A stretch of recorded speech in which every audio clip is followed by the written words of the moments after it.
어제 오전 10시 27분에 일본에서 규모 6.6의 지진이 발생했습니다. 일본에서는 워낙 지진이 많이 발생하니까 또 지진이 났나 보다 우리는 그렇게 뉴스를 볼 때가 많은데 이번에는 피해가 그렇게 크지는 않은 것 같습니다.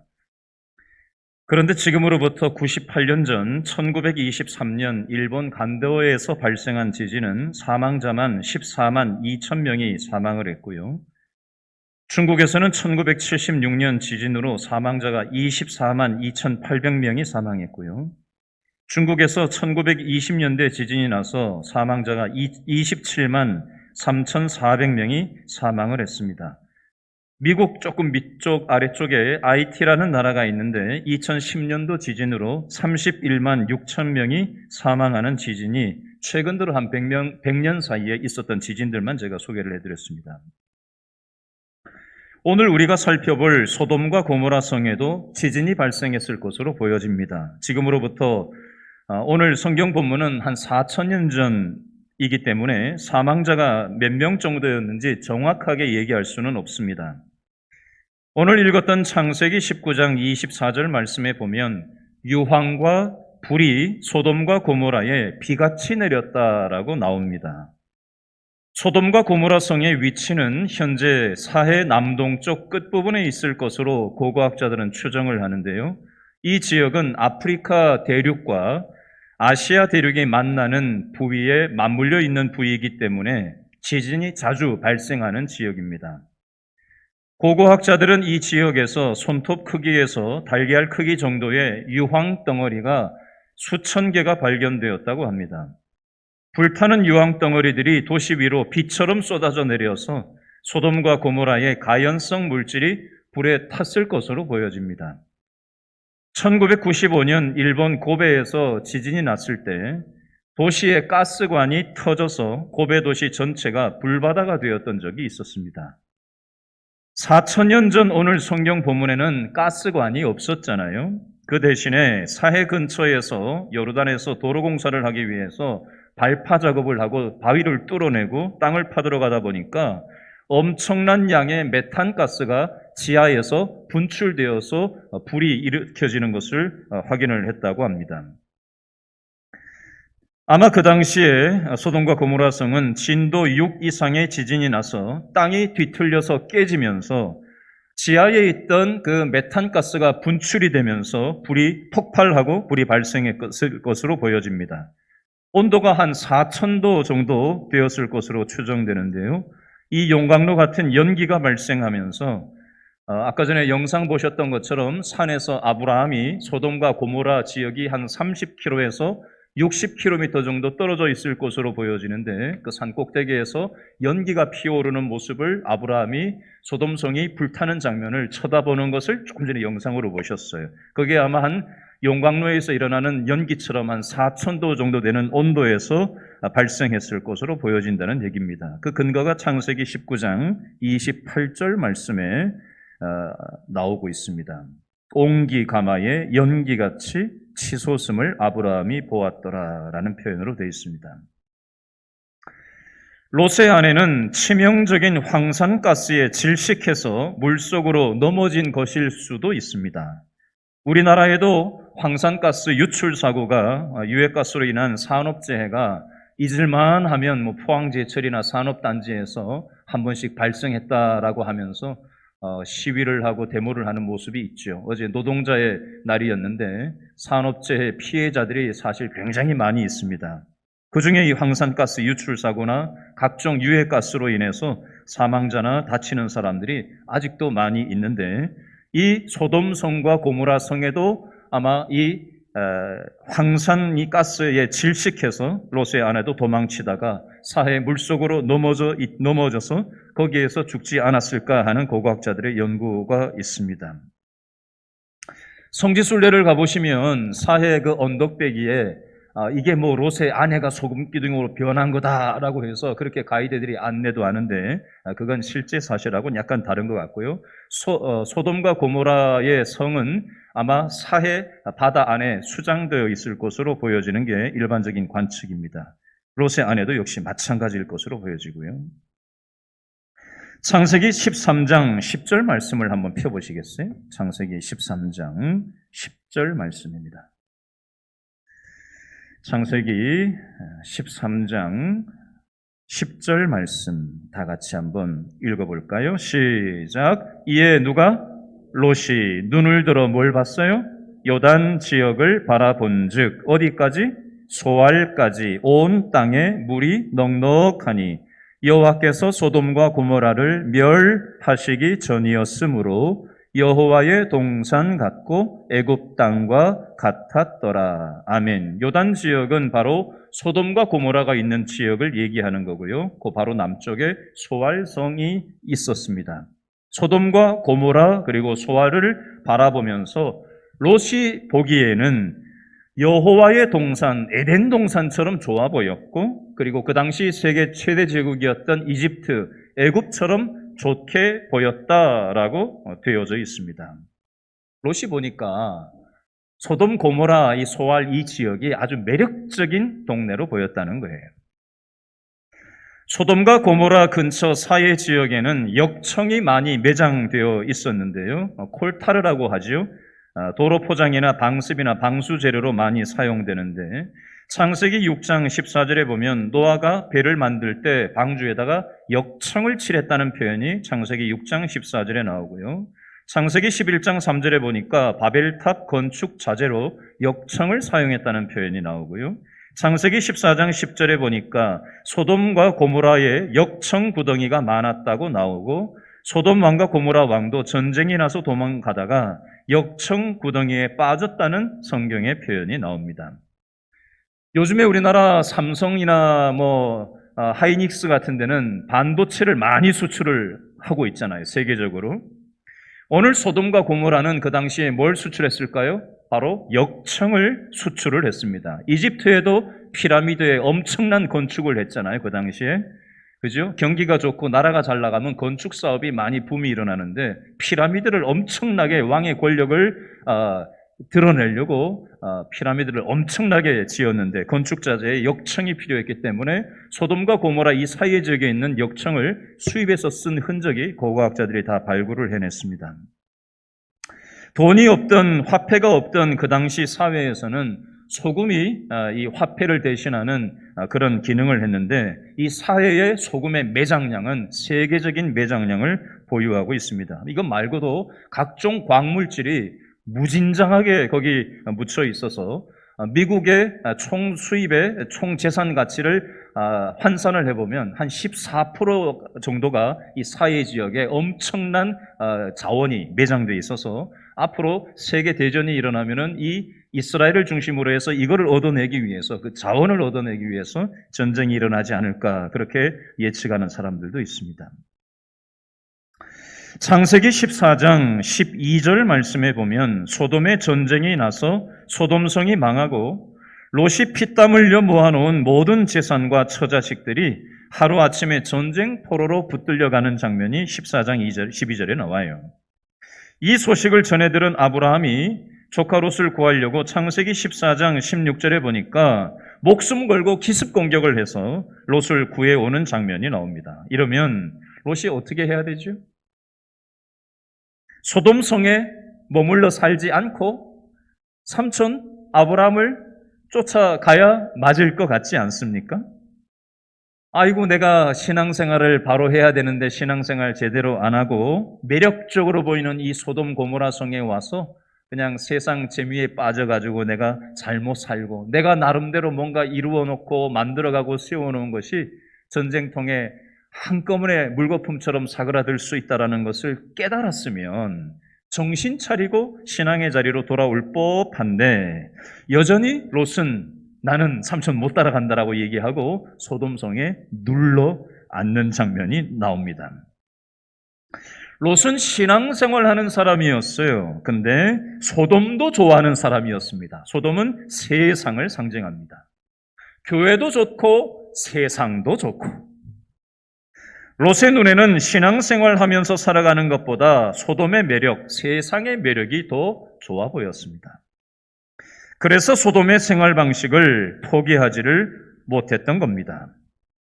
여러분, 우리들은 평상시에는 잘 모르고 살아가요. 근데 인생의 지진이 찾아오면 무엇이 진짜로 중요한 것이었는지 깨달을 때가 있습니다. 물리적인 지진도 있지만요, 인생의 지진이라는 게 올 때가 있습니다. 건강의 지진이 올 때가 있고요, 경제적인 지진이 올 때도 있고요, 인간관계의 지진이 올 때도 있습니다. 정신없이 살아갈 때는 뭐가 진짜 중요한 건지 깨닫지를 못해요. 근데 뼈저리게 인생의 각종 지진을 경험하고 밑바닥을 치고 나면 진짜 뭐가 중요했는지를 깨달을 때가 있습니다. 얼마 전에 제가 읽던 책에 이런 문장이 나왔었어요. 어떤 사람이 지진이 나서 땅 속에 파묻혀 있다가 생사의 기로 속에 있다가 사람들이 이제 자네를 막 해치고 이 사람 피투성이가 된 이 사람을 구해냈어요. 땅 속에 그냥 뭐 이것저것 섞여 있는데 그냥 완전히 매장된 상태로 지진이 나서 그렇게 있었으니 공기가 없어서 숨도 헉헉대고 잘 못 쉬었겠죠. 그러다가 땅 밖으로 나와가지고 이제 숨을 들이마실 수가 있게 된 거예요. 그랬더니 이 사람이 이렇게 표현을 했어요. 숨을 마음껏 들이마실 수 있다라는 게 이렇게 경이로운 것인지 내가 이제서야 깨달았다. 롯은 인생의 지진을 연속해서 경험하고 있습니다. 지난주 본문 창세기 19장 4절부터 9절 말씀을 한번 보시겠어요? 창세기 19장 4절부터 9절 말씀을 한번 보실래요? 롯이 그동안 수십 년 동안 소돔성에 이주해 와서 살아가면서 자기가 쌓아 올렸던 인간관계가 무너지는 인간관계의 지진을 롯은 창세기 19장 4절로 9절에 경험하고 있습니다. 자기는 십수년 동안 여기에서 소돔성에서 살면서 이제 마을의 유지가, 소돔성의 유지가 되었다고 생각을 했고, 이 지역 사람들하고 인맥을 잘 구축하고 인간관계를 잘 쌓고 자기가 최선을 다해서 안정적인 기반을 마련하고 잘 살아가고 있다고 생각하고 있었는데 평상시에는 못 느꼈어요. 근데 천사가 두 손님 사람 나그네로 가장을 해서 이 소돔성에 와서 그 사람들을 이 환대법에, 중동의 환대법에 따라서 이제 자기 집에 들여서 롯이 손님 대접을 하고 있는데, 소돔성은 동성애가 아주 성행하던 지역이잖아요. 아이도 노인도 수많은 마을 주민들이 몰려와서 이 사람들을 내놓으라고, 우리가 동성애를 하겠다고 쫓아와서 난리 법석을 피우고, 안 내놓으니까 어떻게 했어요? 문을 깨부수고 막 쳐들어오려고 하는 이런 일을 벌이고 있습니다. 이때 롯이 어떻게 느꼈을까요? 야, 내가 인맥을 구축한다고 구축했고 이 사람들하고 인간관계를 잘하고 지금까지 살아왔다고 생각했는데 내가 쌓아 올려놓았던 것이 이것밖에 안 되었나? 라고 그 위기 속에서, 인간관계의 지진 속에서 깨닫게 되는 거죠. 그러나 자기의 힘으로는 뭔가 할 수 있는 게 아무것도 없는 위급한 상황 속에 하나님께서는 두 천사를 통해서 어떻게 하시죠? 19장 10절, 11절 그 사람들이라고 되어 있는데 두 천사를 얘기하는 겁니다. 이 두 천사, 그 사람들이 손을 내밀어 롯을 집으로 끌어들이고 문을 닫고 문 밖에 무리를 대수하고 막론하고 눈을 어둡게 하니 이 사람들이 어떻게 접근할 수 없는 그런 경이로운 상황이 된 것입니다. 하나님은 우리의 최선으로 해결할 수 없는 우리의 인생의 각종 위기 상황을, 각종 지진을 하나님의 경이로운 방식으로 해결해 주시고 보호해 주시는 하나님이신 줄로 믿으실 수 있기를 바랍니다. 방금 일부 예배를 마치고 한 분하고 대화를 나눴어요. 인생의 지진을 만나서 참으로 힘들어 하시는 상황을 제가 알고 있는데 얼굴을 뵈서 한 번 더 상황이 어떻게 되어 가는지 확인차 잠깐 대화를 나누었습니다. 한참 이런저런 대화를 나누었는데 참 뭐라고 얘기를 해줘야 될지 알지 못하는 답이 없는 상황이었어요. 그래서 제가 함께 기도했어요. 하나님, 저는 답을 모르겠습니다. 하나님, 자비를 베풀어 주시고 불쌍히 여겨달라고, 하나님 은혜로 우리 성도를 불쌍히 여겨달라고 그렇게 함께 기도했습니다. 여러분, 하나님은 롯의 인생이 위험하다고 계속해서 사인을 하셨어요.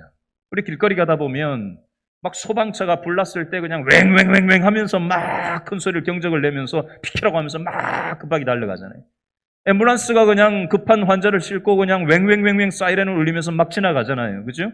화재 경보가 울리기도 하고요. 그냥 빨간불이 그냥 교통사고가 나면 막 깜빡깜빡 빨간불이 번쩍번쩍 하면서 경광등을 울리면서 위급함을 알리는 것이 있는 것처럼 오늘 성경에도 보면 롯의 인생 가운데 빨간불이 번쩍번쩍하는 내용이 어떤 성경의 표현으로 나와 있는지 표시를 좀 하면서 여러분 따라오시면 좋겠는데요.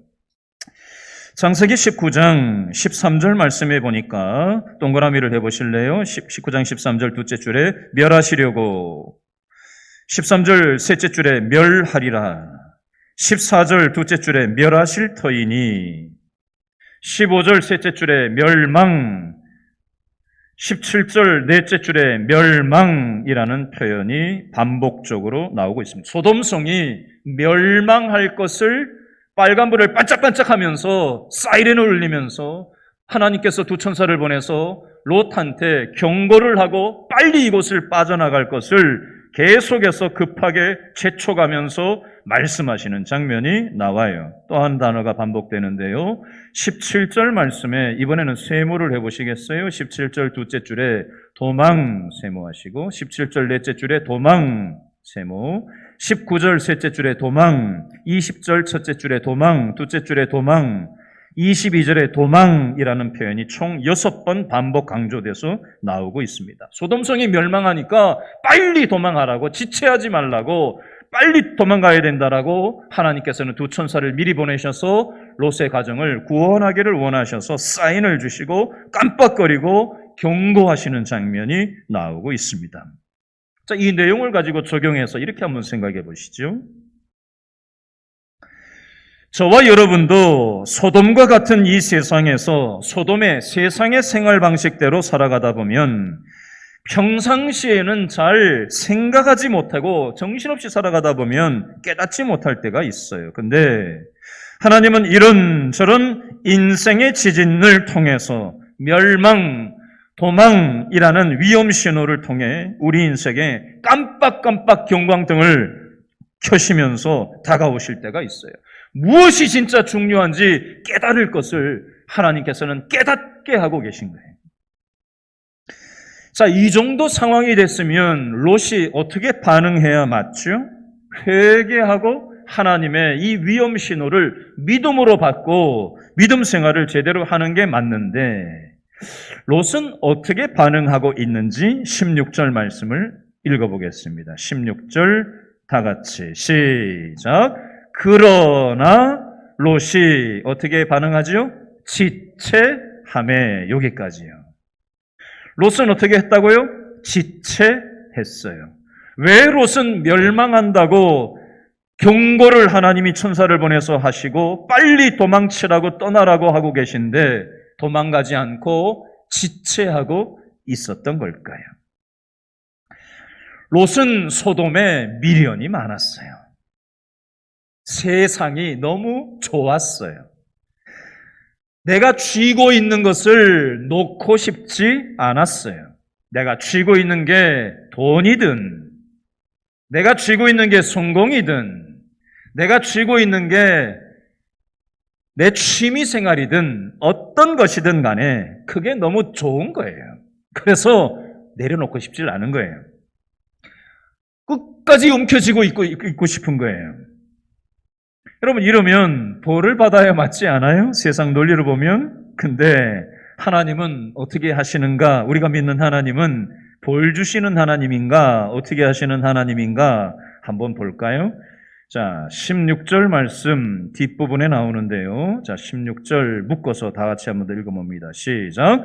그러나 롯이 지체하매 그 사람들이 롯의 손과 그 아내의 손과 두 딸의 손을 어떻게 하죠? 잡아 인도하여 성 밖에 두니 누가? 여호와께서 그에게 뭘 베푸셨어요? 자비를 더하심이었더라. 아멘. 롯은 믿음의 행동을 여전히 하고 있지 않지만 우리는 주님을 늘 배반하지만 하나님께서는 어떻게 하세요? 두 천사를 통해서 롯의 아내의 손, 두 딸의 손을 잡아 끌고 억지로 소돔성 밖으로 빠져나올 수 있도록 지체하는, 머뭇거리고 있는, 세상과 신앙 속에서 양다리를 걸치고 있는 롯의 가정을 억지로 하나님의 자비로 이끌어내시는 장면이 나오고 있습니다. 아무 자격이 없는 롯의 가정을 불쌍히 여기시고 자비를 베풀어 주시는 우리가 믿는 하나님은 이런 하나님이시라는 거예요. 그리고 나서 하나님이 보내신 천사들이 뭐라고 얘기를 하는지 17절 말씀을 다 같이 한 번 더 읽어볼까요? 17절 시작. 그 사람들이 그들을 밖으로 이끌어낸 후에 이르되 뭐하여? 도망하여 생명을 보존하라. 돌아보거나 성에 머물지 말고 어디로 가라? 산으로 도망하여 멸망함을 면하라 라고 말씀합니다. 이쯤 되면 산으로 그냥 가야 맞지 않아요? 근데 또 이 롯이 어떻게 얘기하는지 한번 볼까요? 자, 18절, 19절 말씀 다 같이 읽어봅니다. 18, 19 시작. 롯이 그들에게 이르되 내 주여 그리하지 마옵소서. 주의 종이 주께 뭘 입었어요? 은혜를 입었고 주께서 큰 인자를 내게 베푸사 내 생명을 구원하셨습니다 라고 정확하게 알아요. 나는 이 지진 속에서 죽을 수밖에 없는 상황이었는데 말을 안 듣고 미적거리고 지체했으니까. 근데 하나님이 하나님의 천사를 통해서 극적으로 빼내주셔가지고 살게 됐단 말이에요. 그리고 산으로 가라 그랬어요. 뒤도 돌아보지 말고. 근데 그걸 알고 얘기를 지금 하는 거예요. 하나님이 살려주셨다는 걸 알고 지금 고백하는 거예요. 그죠? 근데 17절에 가만히 보세요. 한글 성경에는 표현이 안 돼 있는데 영어에는 가만히 있어봐. 몇 절이죠? 방금 몇 절 읽었죠? 네? 17절 읽었죠? 19절 읽었죠? 하시오나 라고 되어 있는데 영어 성경에는 but이라는 그러나라는 단어로 되어 있어요. 그러니까 하나님께서 나를 은혜로 자비로 구원해 주셨습니다 라는 거는 알아요. 그러나 나는 그 말대로 산으로 못 가겠다 이거예요.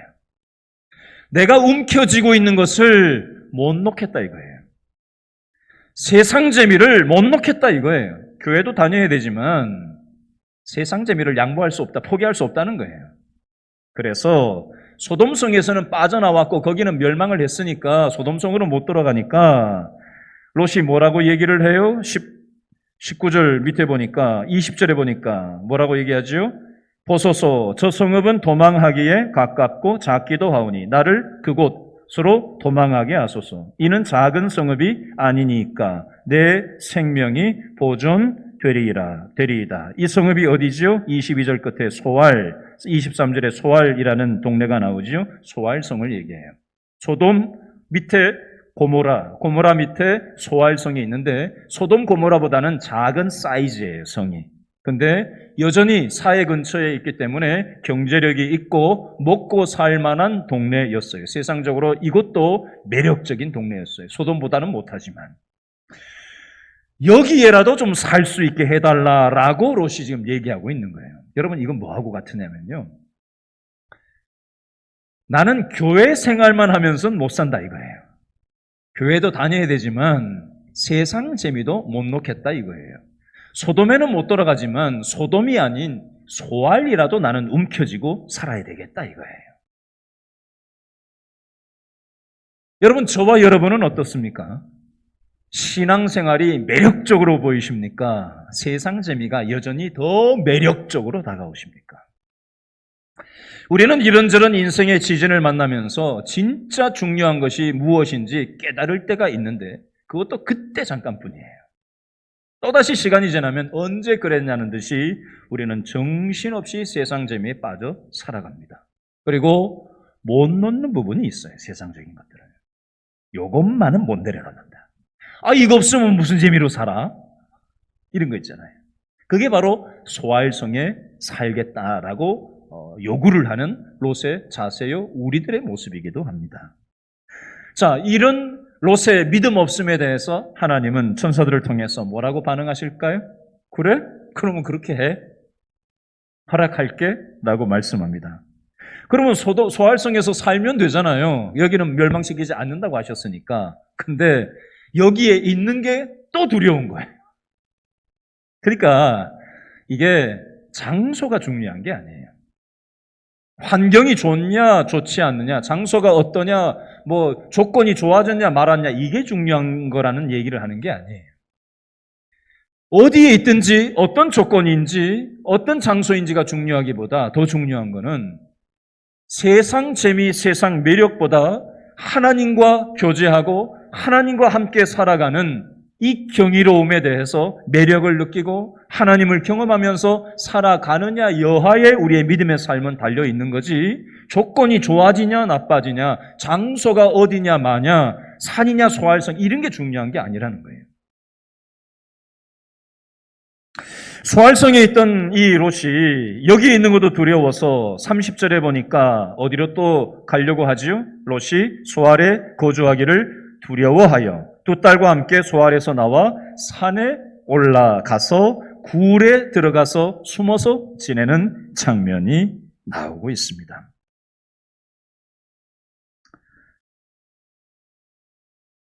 여러분, 롯은 하나님을 믿고 하나님의 은혜도 아는 사람이었지만 믿기는 믿는데 현실적으로 두려우니까 인간적인 면모를 보이고 있는 모습이 지금 여기 나와 있습니다. 여러분, 롯이 살았던 이 사해 근처 이 지역은 뭐 요즘으로 치면 이런 것과 비슷할 수 있을 거예요. 4월 8일 날 미국 캠브리지 주의 매사추세츠 주의 케임브리지 시의회에서 법안을 하나 통과시켰는데 어떤 법안이냐면요, 다부다처제라는 법안을 통과시켰어요. 우리나라는 일부 일처제잖아요. 남자 하나, 여자 하나, 일부 일처제. 그리고 일부 다처제인 나라도 아프리카에 24개국이 있고 아시아에 19개국이 일부 다처제를 하는 나라들이 있어요. 남편 하나, 부인은 여럿 부인이 있는 그런 일부 다처제의 나라가 한 40개국 이상 됩니다. 다부 일처제도 있어요. 부인 하나에 또 같은 형제들이 같이 한 부인을 놓고 사는 다부 일처제인 국가도 있습니다. 아주 특수한 문화, 먹고 살기 어려운 특수한 경제적인 환경에서 형제들이 부인하고 함께 그렇게 지내는 다부 일처제의 문화를 가진 그런 곳도 아주 드물지만 있습니다. 근데 이번에 미국에서 발표된 법안은 다부 다처제. 남편도 여럿 2명 이상, 부인도 2명 이상. 이게 합법한 법으로 지금 통과가 됐어요. 작년 6월에 서머빌이라는 시의회에서 먼저 작년에 통과가 됐고요. 이번에는 옆에 있는 케임브리지 시의회에서 또 통과가 됐어요. 그리고 다른 곳에서도 지금 우리도 그렇게 해야 되겠다, 이렇게 얘기가 나오고 있다고 합니다. 한 집에 3명 이상의 남녀가 동거할 수 있다는 뜻이고요. 남자 1명과 여자 2명도 좋고 남자 2명에 여자 1명이 가족으로 살아갈 수 있다라는 뜻이 됩니다. 이것을 통과시켰던 시의원은 인터뷰에서 이런 얘기를 했어요. 제한 없는 사랑. 제한 없는 사랑. 여러분, 이 사랑이 과연, 이 제한 없는 사랑이 과연 진정한 행복을 이 사람들한테 안겨줄 수 있을지 여러분 어떻게 생각하십니까? 오늘 본문으로 읽지는 않았지만 롯이 2 딸과 함께, 부인은 소금 기둥으로 바뀌고 난 다음에 이제 부인이 없어졌잖아요. 그리고 큰 딸과 작은 딸과 함께 산의 굴 속에서 들어가서 살게 됩니다. 그리고 나서 31절 말씀해 보니까 큰딸이 작은딸한테 뭐라고 얘기하냐면 우리 아버지는 늙었고 온 세상의 도리를 따라 우리 배필될 사람을 구할 수가 이 땅에는 없으니 우리가 아버지를 술 먹여놓고 우리가 동침해서 아버지로부터 아이를 낳자라고 큰딸이 먼저 그 일을 하고 작은딸이 또 그 일을 하는 장면이 나와요. 말도 안 되는 해괴한 일들이 오늘 성경에 기록이 되어져 있습니다. 술을 먹고 이런 일이 벌어진 거예요. 근데 이런 일이 벌어지는지를 33절 끝에 보니까 아버지가 깨닫지 못하였더라라는 표현이 나오고요. 35절에 둘째 딸이 또 술을 먹여놓고 이런 일을 하는데 35절 끝에 역시 아버지가 깨닫지 못했다라고 되어져 있습니다. 여러분, 롯은 술이 약했어요. 사람마다 약한 부분이 있어요. 노아도 노아 방주를 통해서 극적으로 살아났단 말이에요. 그렇죠? 근데 술을 먹고 또 엄한 짓을 합니다. 노아도 그랬어요. 술에 약했어요. 벌거벗고 잤죠? 그런 얘기가 성경에 나와요. 롯도 지금 술을 먹고 자기가 약한 술을 먹고 이걸 감당을 하지 못해서 이런 말도 안 되는 회개한 일이 벌어지는데 이걸 깨닫지를 못하고 있더라는 겁니다. 여러분, 노아만 그렇고 롯만 그런 게 아니에요. 사람마다 약한 부분이 있어요. 사단은 우리를 유혹합니다. 술로 유혹할 수도 있어요. 돈으로 유혹할 수도 있습니다. 인간관계를 통해서 우리의 약점을 치고 들어올 수도 있어요. 근데 내가 지금 어떻게 내 연약한 것에 의해서 영향을 받는지 롯이 깨닫지 못했던 것처럼 우리도 집 문제가 요즘 우리나라에서는 이슈가 되고 있는데 계속해서 연일 개발하는 얘기, 땅 얘기, 보상 얘기, 이런저런 얘기가 계속 지금 뉴스를 타고 있는데 믿지 않는 사람들은 법망을 피해서 꼼수를 부려서 어떻게든지 돈을 불리려고 하더라도 우리 믿는 사람이라면은 세상 방식이 아닌 믿음의 방식으로 우리는 이 부분에 대해서 해야 되는데 남들 다 하는데 이것쯤이야. 이건 법에 별로 조촉도 되지 않는데 라고 하면서 믿음의 방식으로 결정하고 선택하지 않는다면 이것은 소돔의 생활 방식이고 세상의 생활 방식이라는 겁니다. 마치 롯이 술을 먹고 자기가 무슨 짓을 하는지 깨닫지 못하면서 행동했던 것처럼 혹시 우리의 집 문제에 있어서, 땅 문제에 있어서, 우리의 어떤 인간관계의 문제에 있어서 소위 관행이라고 하는 부분에 대해서 아무렇지도 않게 생각하고 믿는 사람답지 않게 행동하는 부분이 있다면 이것은 소돔의 방식이요, 이것은 애굽의 방식이요, 하나님이 기뻐하지 않는 방식임을 오늘 성경에서는 우리에게 말씀하고 있습니다. 여러분 굉장히 부담되시죠? 여러분, 미국은 원래 믿음으로 세워진 나라였습니다. 신앙의 자유를 따라서 미국이 세워졌어요. 그런데 이 나라가 지금 현대판 소돔과 고모라처럼 변해가고 있습니다. 저와 여러분은 어떻습니까?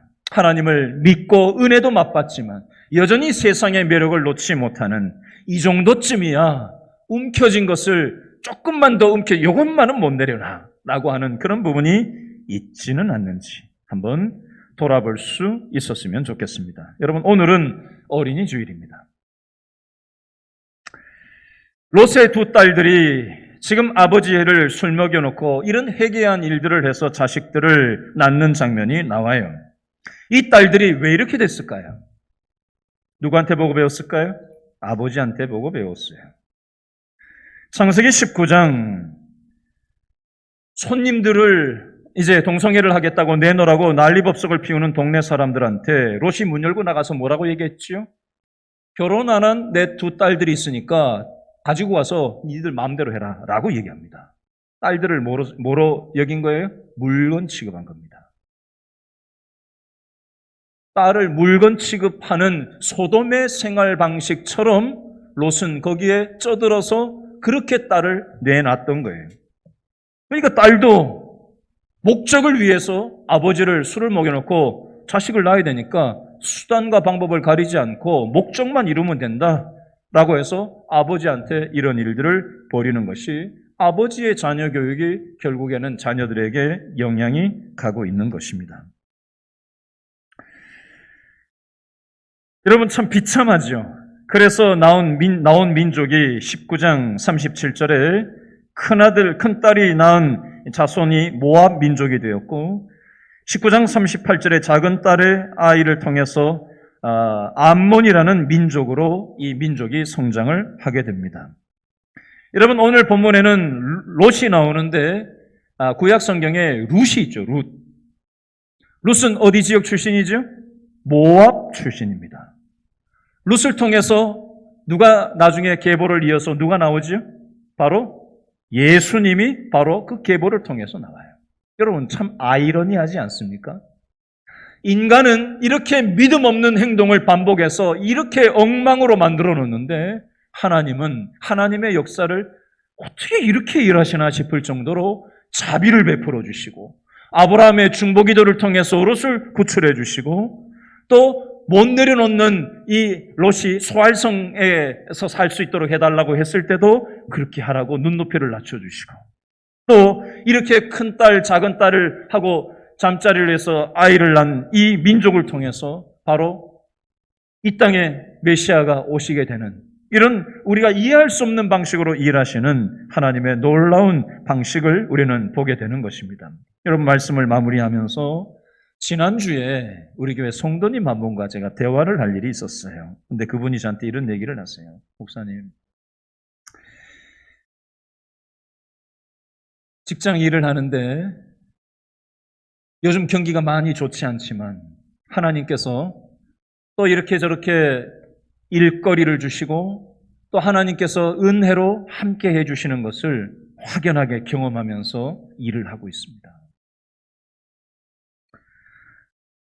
목사님이 설교하는 중에 우리를 아브라함처럼 복의 통로로 삼기를 원하신다라고 얘기하셨고 또 구역 식구나 전도회 식구나 또 주변에 있는 사람들을 가까운 데 있는 사람들 믿음 약한 사람들을 돌아보는 삶을 살아가라고 하셔서 또 저한테 가까이 있는 누구를 찾아가서 밥도 사 먹이고 또 함께 시간을 보내면서 그 일을 감당하고 있습니다. 하고 저를 쳐다보시면서 환하게 웃으시는 거예요. 그래서 제가 너무 감사하다. 목회자로서 이것처럼 보람되고 기쁜 일이 없어요. 여러분 아브라함만이 아니라 저와 여러분을 하나님께서는 복의 통로로 삼으셨어요. 우리는 이 세상에 잘 먹고 잘 사는 부자가 되기 위한 게 우리 신앙의 목적이 아니라 하나님이 이미 우리에게 주신 복을 이미 우리에게 주신 자비를 알지 못하는 사람들에게 인생의 각종 지진을 만난 사람들에게 아브라함처럼 중보기도를 통해 그들을 섬기고 도우면서 축복의 통로로 우리를 들어 쓰시려고 저와 여러분들을 오늘 이 예배의 자리로 불러주신 줄로 믿으시기 바랍니다. 이 복의 통로로 쓰이는 기쁨이 돈맛보다 세상 재미보다 훨씬 더한 매력으로 저와 여러분에게 일상에서 경험되기를 축복합니다. 축복합니다. 기도하겠습니다.